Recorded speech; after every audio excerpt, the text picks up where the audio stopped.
All right, everyone. We are live. Welcome to session 12 of MOOC 12. We are at the 144th session so far.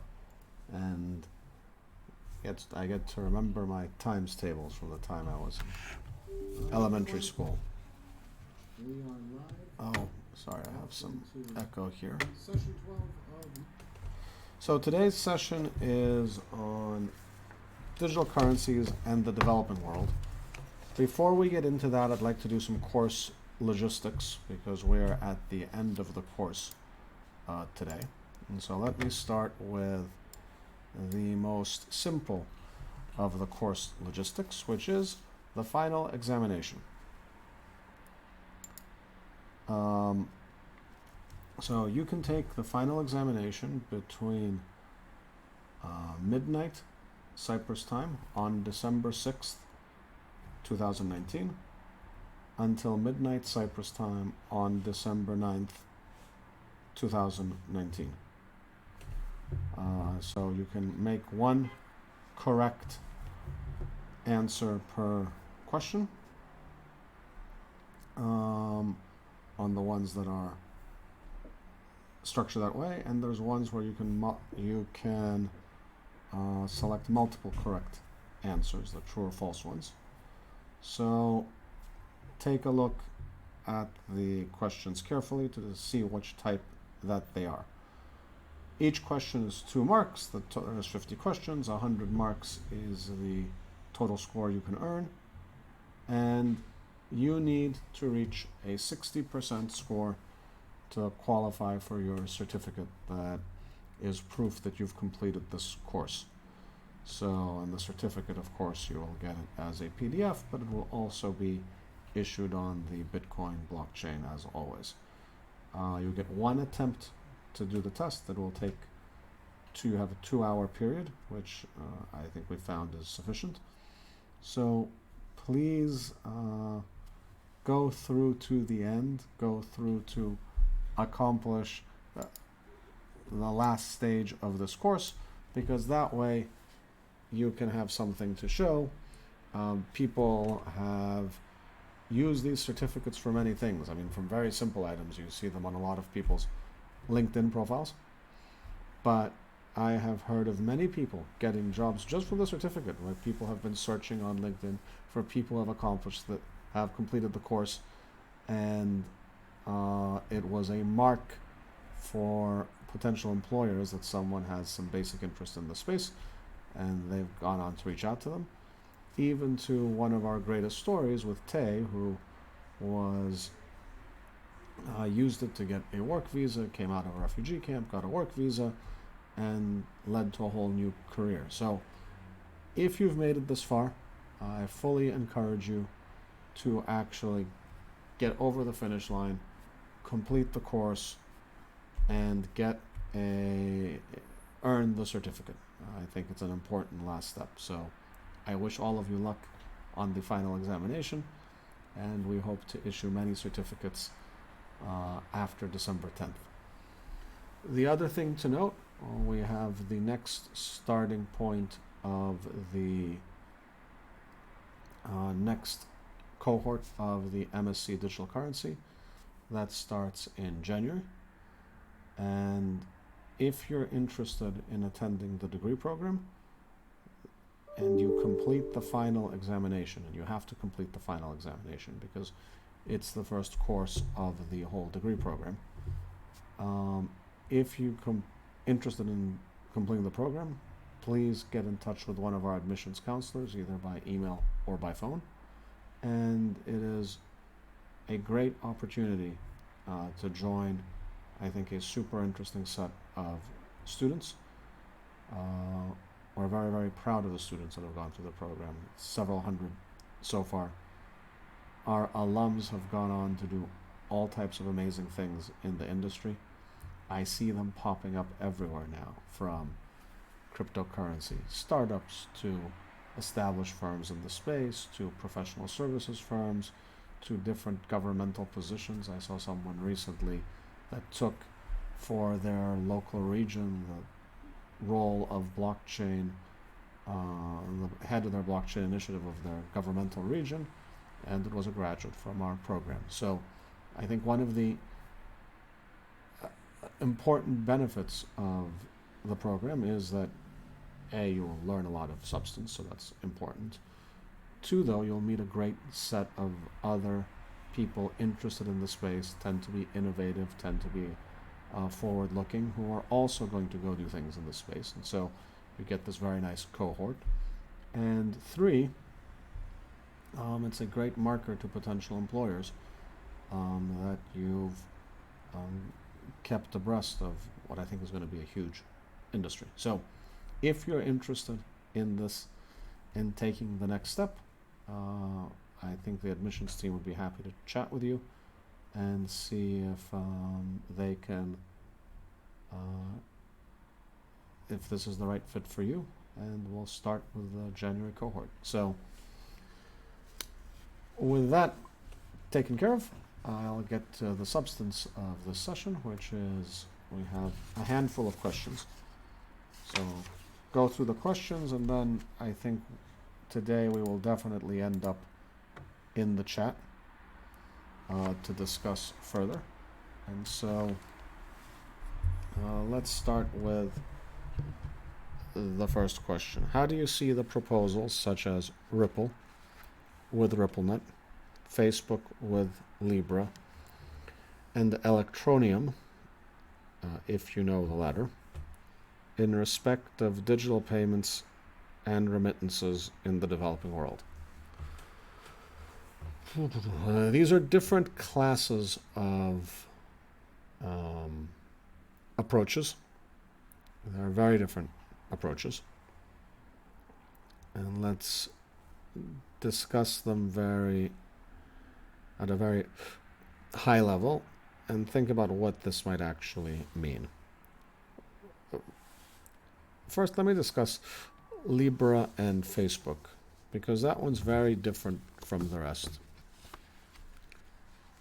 They talk the language of blockchain and cryptocurrency for Libra. I'm not sure it's actually that core to their proposition, or that it particularly needs to be a cryptocurrency or blockchain to do what Facebook is trying to do there. Let's put as that as question. Point one. I think on point two, we should think about what is the token that they're providing. And so they're providing a supernatural national currency, right? So they're saying Libra is not going to be a native token that fluctuates in value. It's neither going to be an existing sovereign currency, so it's not going to be a stable coin. It's going to be something different. Its value is derived from various national currencies, but it's none of the values of the national currencies. It's a synthetic instrument. It's a composite of several national currencies. It's super ambitious, right? Like that's really very ambitious, because what they're in effect saying, we are going to work within the framework that will derive from national currencies, but will be none of yours. We're not going to be the dollar. We're not going to be the euro. We're not going to be the yen. We're not going to be the won. We're going to be Facebook coin in effect. This, I believe, was one of the aspects that irritated the national governments a lot, and it's combined with the third piece, and I'll say the third piece and then come back to it. The third piece being Facebook, unlike everyone else on this list, has pre-existing scale with end users. Facebook has, 1.5 billion users.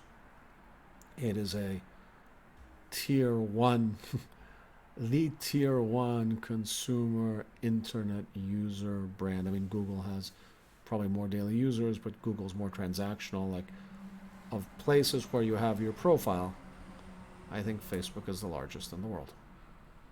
And so that's the other thing that alarmed national governments. And it's a whole bunch of things together that kind of caused a lot that happened with Libra. But Facebook, I think, has a credible case that they could say, hey, tomorrow I'm launching X, whatever X is, some version of a stable coin, a cryptocurrency, a blockchain, a payment system, etc. And the next moment I've switched on this functionality for more or less the whole internet savvy population of the planet, which is impressive, right? Like it's a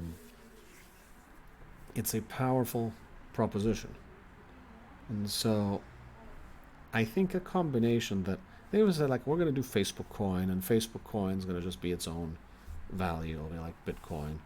And we have the scale. I don't know that anyone would be too bothered. I think it was the combination of we have this scale. I think also that we're going to do a stable coin. We're going to make a digital dollar and run it through Facebook. Okay, I mean, people would be bothered about some things, but it wouldn't have caused this strong, visceral reaction. What I believe caused the reaction was we're going to start off with billions of people in many countries, and we're going to make our own coin of the realm that averages out between your national currencies. And if you read the subtext of that, what it's saying is, oh, yeah, we're really going to be the global currency, right? Because we don't want to be tied to one, we're big enough, right? And we don't want to be tied to one national currency, and we want to eliminate foreign exchange risk, I guess, sort of digitally. Like we will be the digital unit of account. And as you can imagine, national governments thought this was all very lovely. No, they thought this was terrible, and they really disliked the idea altogether. And now they're chasing around Facebook from every direction. And then you get into kind of the second order problems. You know, Facebook's an American company. And Facebook said, well, you know, for transparency and neutrality and whatever, we're going to run the Libra Foundation out of a Swiss foundation. And so the American Congress says, well, why? Like, I don't understand. Like, why are you trying to escape to Switzerland? What's this all about? Because Switzerland is a lovely country, but it also has a little bit of a, well, are you trying to regulatorily arbitrage us a little bit by going to Switzerland and not staying here in the US and coming directly under our supervision? Or are you trying to escape somehow? So I think Libra has a hard road ahead of it to get launched, right? Like it has,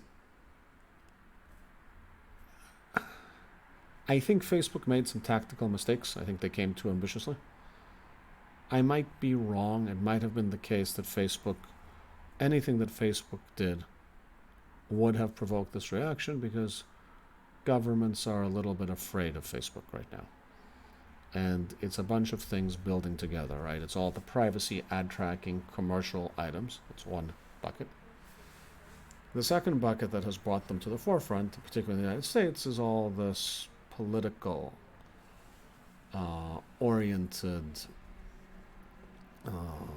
these politically oriented items.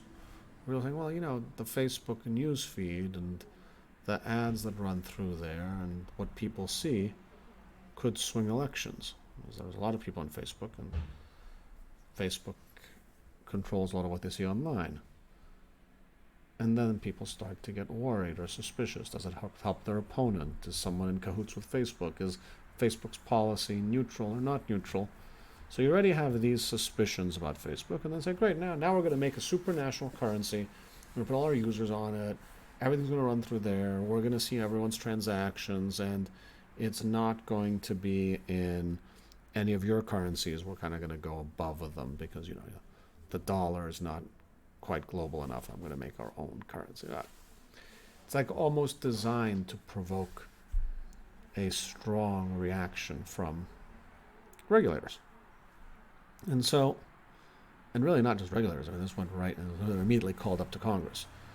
And then I think it was the French finance minister that said this is out of the question. We're not going to allow it. I don't know if they had started smaller, lighter, say if they had started with, we're doing Facebook coin. I don't know. I'm not sure that anyone would have been. They might have been able to slip it under the radar screen, start building up usage, and then see what they're going to do. Now, what this highlights, though, is a central advantage of the true decentralized cryptocurrencies, that there is nobody to call to Congress to sit through a hearing to be told, don't do this. Right? The reason that Libra hasn't launched is because it's very clear that you can call Mark Zuckerberg and you can tell Mark Zuckerberg, show up here and explain to me what you're doing, and now we're going to tell you that we don't like it, and please don't do it. There is no CEO of Bitcoin, let's say, that you can do that with, right? So this is where the decentralized currencies have this regulatory advantage. The next bucket, Ripple. I believe in practice, and of course, this is obviously a lot of consumers have purchased Ripple or transact with Ripple or want to transact with Ripple. But I do believe, having watched Ripple over many years and where they put their focus as a company, I think they're focused on the B2B banking space. I think their general strategy is less retail consumer. It's more institutional. So they want to help, I don't know, Societe Generale settle with Deutsche Bank, or Western Union settle with the Australian Bank of Sydney. I just made that up. I don't actually think there's a Bank of Sydney. Right, so they have this fairly business-oriented pitch. Their view, what they promote to banking and other money-transmitting corporations, is that they'll do faster, cheaper, more efficient, tying up less working capital settlement. It's not to say, of course, that there are not retail-oriented discussions happening and promotion happening, but I don't think that's the core. I don't think that's their core messaging, if I have to read it myself. Electronium, I don't know too much about, to be honest. The class of pitch that it is has happened many times before, that it's going to help remittances and going to focus on payments, and it has fast transaction times and people are going to use it. I think it's a difficult road, right? Because the question is, which of these are going to be digital payments and remittances in the developing world, right? So, first, I think there are two different topics, right? Like digital payments, people think of at a national level, primarily, right? Even think of yourself, right? Like day to day, most of your spending is within your national area, within your unit of account, within your medium of exchange. And so we've seen a lot of innovation in the developing world in this regard. We've seen ages ago the M-Pesa items, and then China has gone almost all, and I'm not saying China's developing world, but it's certainly not the previously known developed world, and it's gone more or less all digital payments. And both those systems are centralized. And it's not clear to me that they're not working exactly as intended and extremely effectively, right? Like WeChat is an amazing platform. It has the payment aspect, it has the settlement aspect, and on top of it, you have a wide variety of applications or you can run your whole life that way. And so I'm not sure that if I'm in Shanghai, I have any actual problem called, I don't know how to make digital payments, and I'm waiting for a cryptocurrency to solve this for me. I don't think that's a real issue, to be honest. And in the developed world, where there was less pressure to leapfrog, I still don't know that there's a massive issue of consumer, retail, B2C digital payments. I haven't come across it so much in my life. Now, remittances is a little different. Remittances is still expensive. Remittances is a real usage case. Remittances is cross-border by definition. Remittances is not necessarily well served by nationally oriented providers like WeChat or M-Pesa. M-Pesa Safaricom has gone into other countries. Transaction fees are expensive, and I suspect they're expensive for two reasons, right? Like, one reason is it is a little bit of an oligopoly. If you want to send $50 from Cyprus to the Philippines, it's not like you have 100 choices. And the other part of why it's expensive is the branch / AML KYC structure, right? These tend to be work in physical facilities, and then you go there, and then you have to show your ID, and you have to keep some compliance information, and send it to the other branch in another country. And that loading up non-digital costs on a digital process, and you end up with pretty high costs, because running branches is expensive.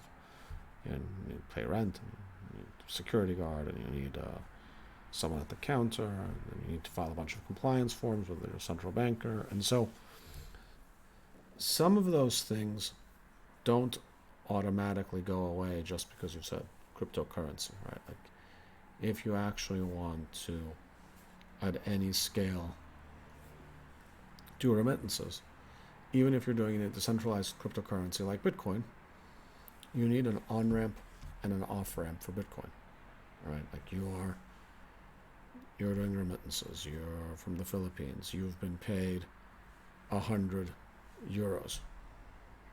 You want to get it back to the Philippines. Okay, you turn to Bitcoin. You're going to have to sign up for an account. You're going to have to now send the money there. You're going to have to KYC and AML, and there'll be some cost to that. And then the thing has to happen, and the same thing in reverse has to happen to the other side. So, kind of my net view on, and then there's a world where everything is fully digital and open, digital currencies. And sure, once you're in that world, remittances should be no more expensive than national payments. But to get to that world, you either need some mass-scale supranational currency on the consumer side. That's what Libra was trying to be. Or you need CBDCs to come into mass adoption, central bank digital currencies. So you're already picking up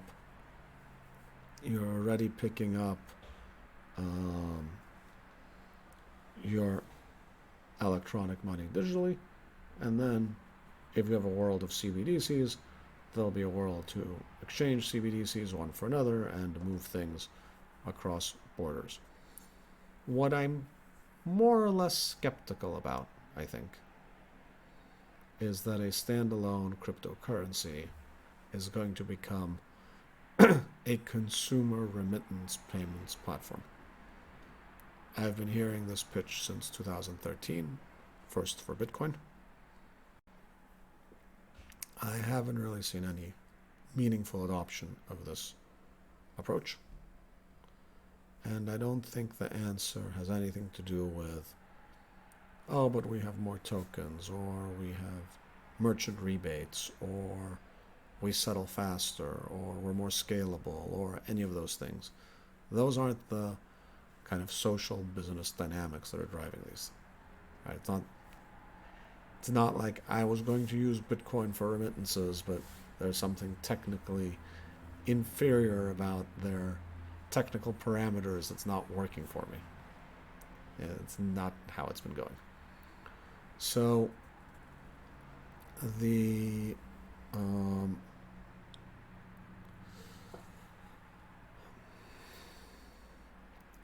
do I believe, by the way, the price of the remittances has started going down and will go down? Yes. This is healthy competition.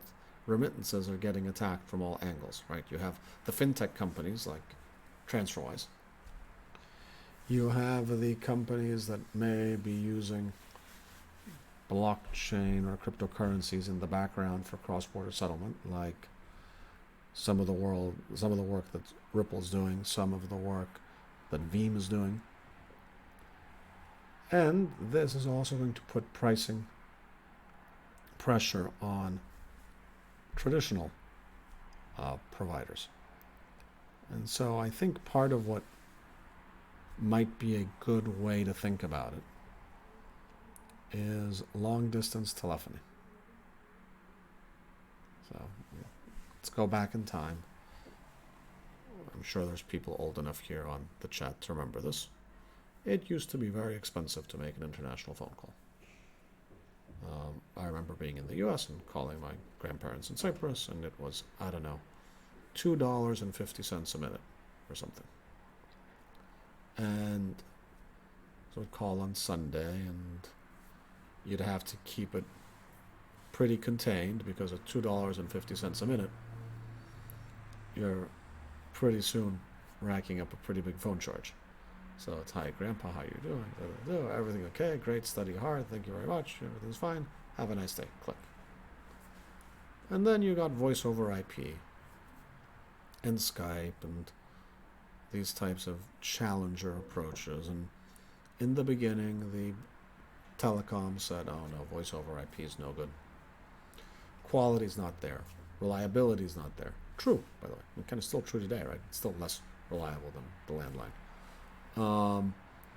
And they said it's dangerous. So why is it dangerous? Well, you don't have 911 access, right? Like it's not like a phone. You call 911, police are going to come to your house. And then the other side of the spectrum is like, oh, look, voice over IP, it's so obviously superior. The phone company is going to go away. So what actually happened? Did the phone companies go away? No, of course not. They're still here. Did voice over IP get better? Yes, it got better. Did the big voice over IP providers should get pretty big? Yeah. Did the big telecoms use voice over IP in their own operations? Yep. Right. This is the example of the settlement layer actually happening. That says like, oh, I'm a bank or I'm a consortium of banks, and I used to do it this way, and now I'm going to do it in this other more decentralized way that might make it more efficient for me to do my cross-border settlement, and then I'll pass on the savings to the consumer. So what really happened, I mean, the one thing that obviously happened is the price of cross-border communication tumbled. It went from $2 or $3 a minute or more to a few pennies a minute for even in the traditional model using phones, and on purely voice over IP systems, like if you're running Skype on over your data connection, when you pay for a fixed data connection or whatever you want over it, incrementally free. And there was a massive explosion in volume, because it turns out there was a lot more cross-border communication we wanted to do that was not being done when it cost $2.50 a minute. And everyone, including the traditional companies, are bigger than they were beforehand. So what does this mean for what we might see, if this is an analogy? Do I think remittance fees will come down? Yes. Do I think the traditional financial sector will disappear? No. Will you see some people doing remittances through kind of new age fintechy ways? Yep. Will the traditional providers find ways to use some of these technologies in the background to make their operations more efficiently? Yep. Will there be more remittances and cross-border transactions when the fees are lower? Yes. Will there be as radical a step up as there was in communication?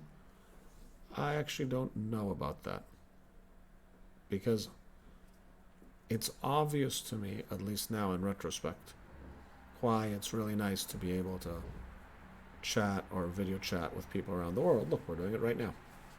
All right, this is even impossible in 1995. It's less obvious to me that I have a latent need to be spending money cross borders on an ongoing basis, 2 orders of magnitude more than I'm doing today. Right? Like the amount of cross border real time communication I was doing in 1995 was, I don't know, 10 minutes a week. The amount I do now is dozens of hours a week. So it's gone up, not 10x, maybe 100x. Well, not 100x, but it's an order of magnitude times some number. If cross-border payments were efficient and free and whatever, are there latent demands that we will uncover that we previously did not do, just like there was with communication? Maybe. My sense is not as many, but that's often how it goes. Like beforehand, you don't know them, right? Like this is a generation that grew up looking at it through a different lens, isn't the one that's going to invent all the new and innovative stuff. So it might just be that I'm a little too old and I don't see them, right? I'll tell you, like, where I do see them, if you ask me if you had, where will there be many, many transactions, very, very fast transactions, very, very low cost transactions, and they'll run on DLTs in some capacity, in machine to machine transactions. So in machine to machines transactions, I can see how we have orders of magnitude more transactions. In human intermediated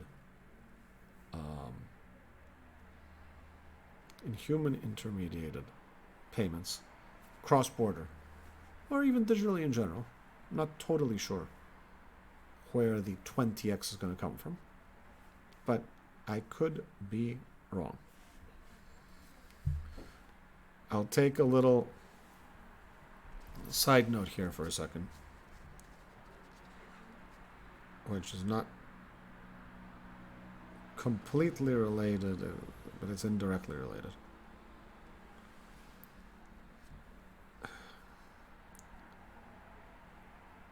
Our computers are still dumb, in my opinion. And the framework that I'm thinking about is the following, and I'm sharing it with you on the hope that someone maybe goes and solves this. And I'm going to say this in a very silly and roundabout way, but I don't think it's wrong as a way to stimulate thinking. When I go to bed at night, pretty late, usually I'm emailing till right before I go to bed, I look at my laptop. I say, great, now I'm going to bed. And I have a laptop that, by the standards of my computer in 1995, is like a supercomputer, right? Like it has more processing, more memory, and GPUs, and storage, and all these things. I said, great. Shouldn't it be able to do something for me while I'm sleeping? Can't it like knock something off my to-do list while I'm sleeping? Because I asked this question on Twitter the other day, and people said, like, well, yeah, it can do calculations for fold and yeah, or SETI, and that's fine. But that was also a topic that you could do 20 years ago. So you can mine cryptocurrency. I mean, yeah, okay, fine. I mean, not really on my laptop, right? Like, I mean, ASICs have more or less taken that over. But even that, it's not like my to-do list had mine cryptocurrency on it, and I can check it off my to-do list. My to-do list is like hundreds of things, and yet if I'm not sitting there typing on my laptop, none of them are getting done. And so I leave that as a question.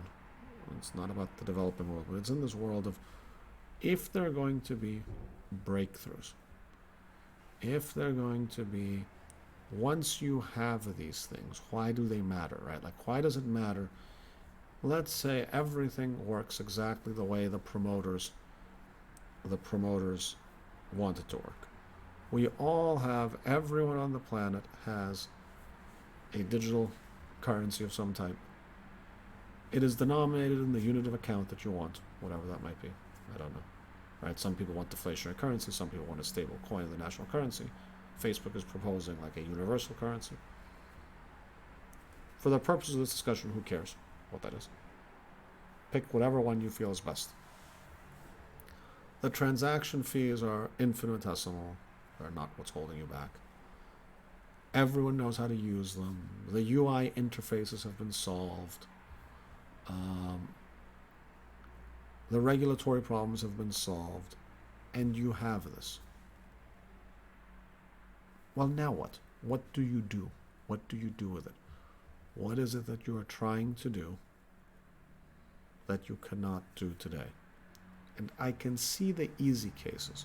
I can see the case that I need to send some remittances back home, and if I want to send $100 today, it might cost me $20 or $30, and so that's a huge regressive tax on relatively less wealthy people.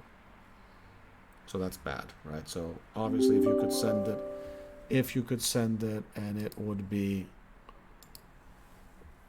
€3, not €20, it's much better, it's more efficient, and you might send more transactions in smaller units.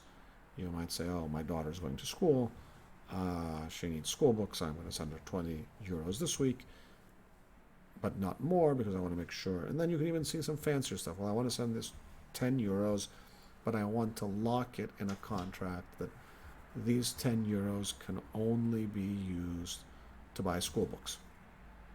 Okay, I mean, so I get that. But that's still not orders of magnitude more, I don't think. And I feel there's something there, and I can't see it. Right? Like, this is why I ask you guys to go through this exercise, because someone's going to see it, someone's going to uncover it, and that's going to benefit all of us. And so I'd like us to think, because you have to ultimately, I think one of the meta messages on all these things, it still has to come back to some allowing someone to do something that they want that they can't do today. What it is generally not about is, here is how we perform in some technical specification. We're better in this technical specification than someone else is on this technical specification. Who cares? Right? Like, successful innovations are adopted by lots of people. For them to be adopted by lots of people, to get people to change their behavior, you have to let them do something they couldn't do before and solve some problem they couldn't have solved before.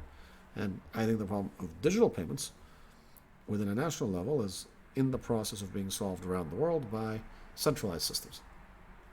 This is my guess. It was a big problem. There was an idea that cryptocurrencies will solve it. I think they will not be the solution for that. I think they will play a role in settlement across borders. I think you will see centralized blockchains. Like, I believe the Chinese blockchain that is coming will have some centralized control over it, and it will be part of the fintech digital payment ecosystem in China, but it won't be decentralized, but it will be a blockchain. I think that's interesting. What does that mean? Like, Facebook stuff was kind of like that too. So I think you'll see these hybrid models, and then once you have them, I think we will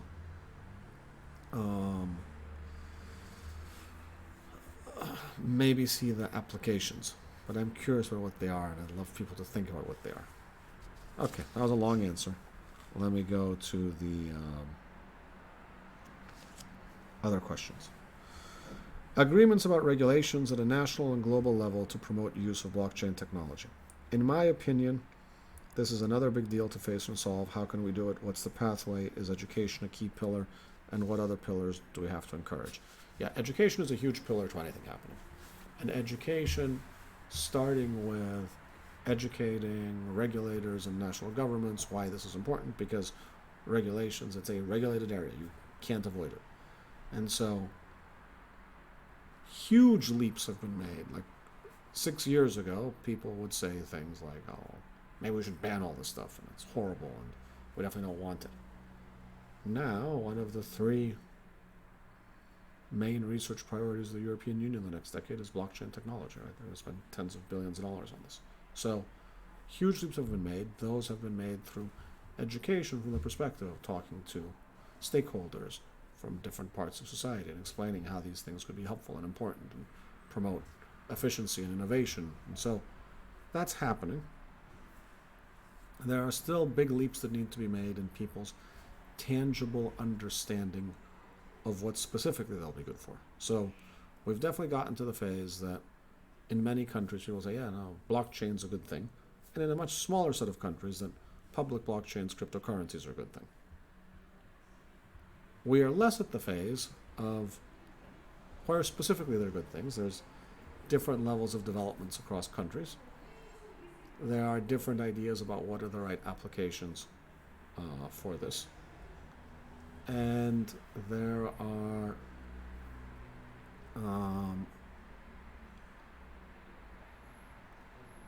I think there's going to be a lot of experimentation now, where people will do a bunch of things, and a lot of them won't really do much, and some of them will take off. Now, how does this work across countries?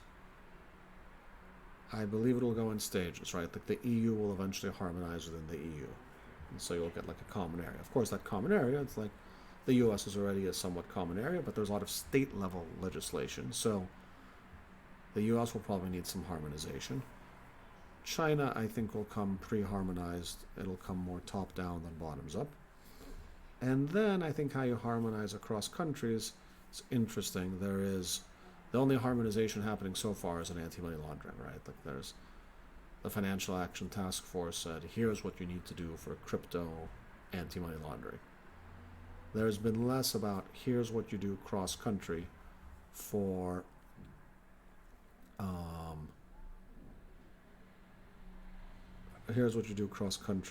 the topic of doing innovative things on blockchain.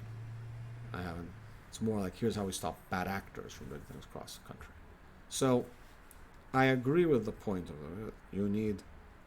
It needs education, it needs lobbying, it needs presenting of tangible benefits, and it needs time.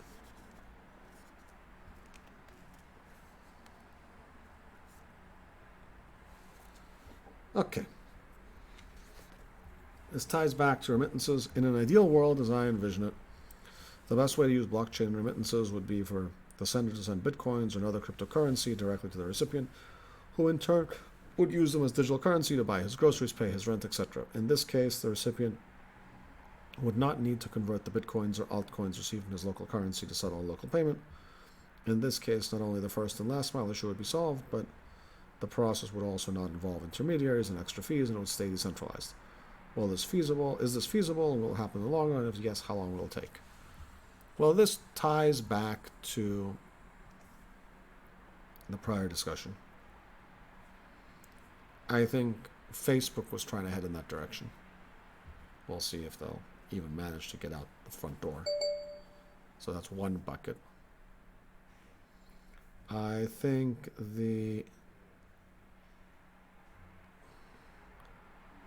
I don't know that you need one international unit of account.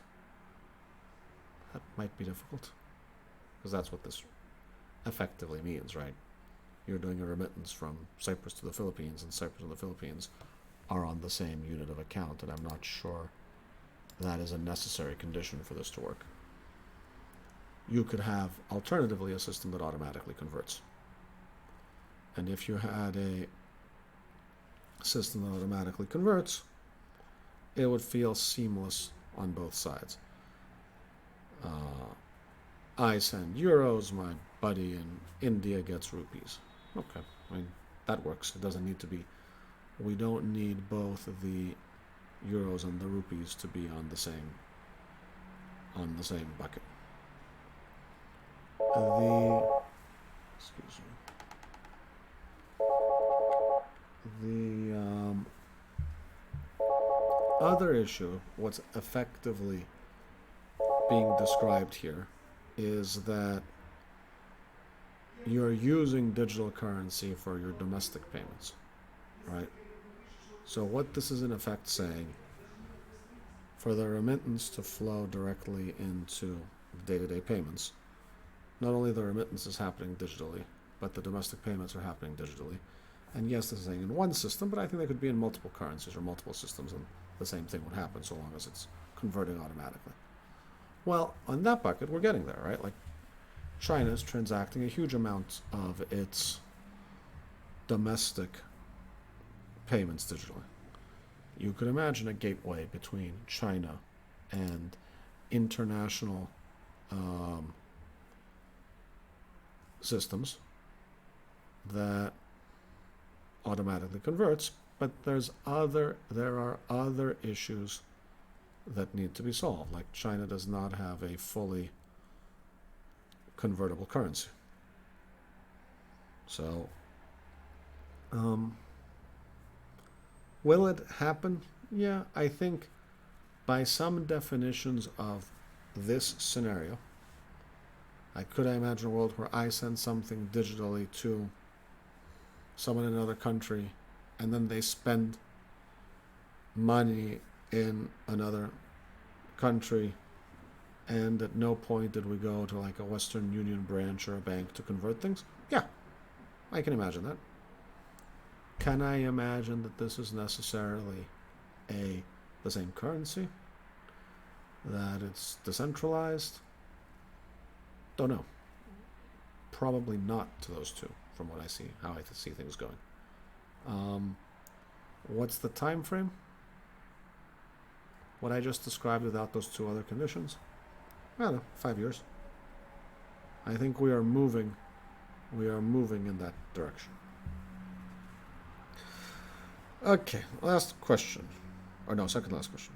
I think there are many actors who live as operators of one or more activities of a process that adds cost and not necessarily value. No kidding. My question is, how can we move these people out of the process without affecting their interests and lives? Is it possible to reorder their operations and interests to a more valuable participation in the process using blockchain technology and others from the digital transformation era? This question is, how can I have my cake and eat it too? What this question is saying, we think there are people somewhere in the value chain that, by virtue of their position in the value chain, are able to extract more value than they deserve.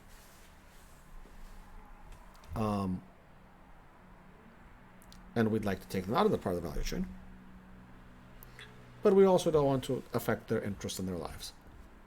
Well, that's impossible, right? The whole idea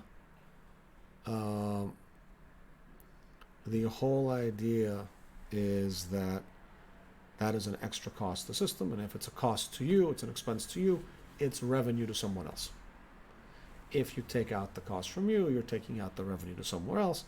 And yes, in a theoretical sense, maybe you can help those people come and build the new thing that adds more value, and that new thing that adds more value will be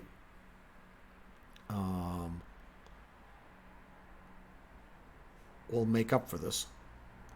But I think generally it's not necessarily the same company that's going to do the new thing. Like, if you get disintermediated in a new system of organizing a supply chain, it's super unlikely that at the same time your company or organization that was structured to do this specific thing is also the organization that is going to do some other thing that's innovative and new and adds a different set of value, and you're the right person to do that. That almost never works that way. So I think we will have a more efficient system. There will be less rent seeking. This is what we're talking about here, is rent seeking. But there will be winners and losers, and the people who are going to be losers are going to fight it. And they will slow down the adoption of these more efficient systems because they would like their system to continue to play its role, because why wouldn't it? They have their actual interests in doing so. So you can't have it all. If everyone was going to happily go to the system of tomorrow and somehow everyone's going to be a net winner, that would be great, but that's not usually how technological disruption works. There are some people who win, there are some people who lose. Hopefully, in the best case scenarios, the consumers win. More surplus comes out to the consumer. And then this is the normal up and down of disruption in capitalism, that you don't have a guaranteed position forever in the marketplace.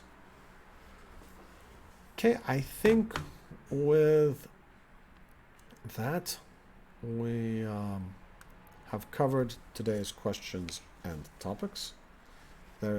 I'll read the last question because it's a statement. Thank you to you, Antonis and Andreas, for a wonderful 12 weeks. Thank you very much for this last question.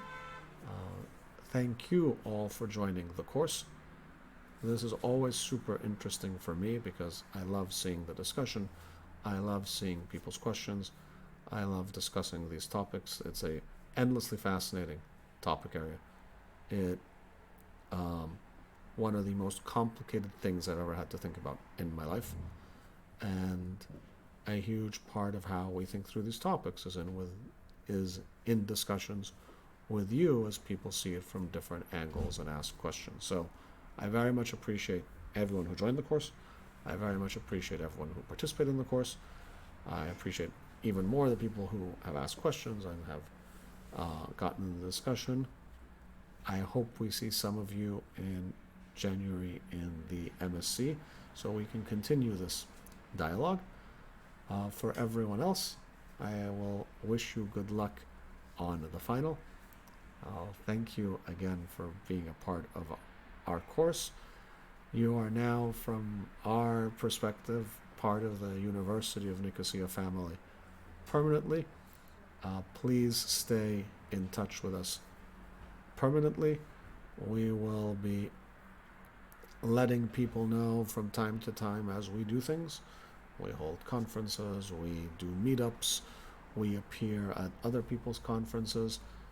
Please feel that you have an open invitation from the university to participate in all our various activities, to reach out to us, to share your ideas, to bounce ideas off us, to ask us questions. You are one of us now, and we are very proud to be on this journey with you. I wish you best of luck for those who are going to go into this area professionally with your career in this regard. And thank you all very much for joining the course.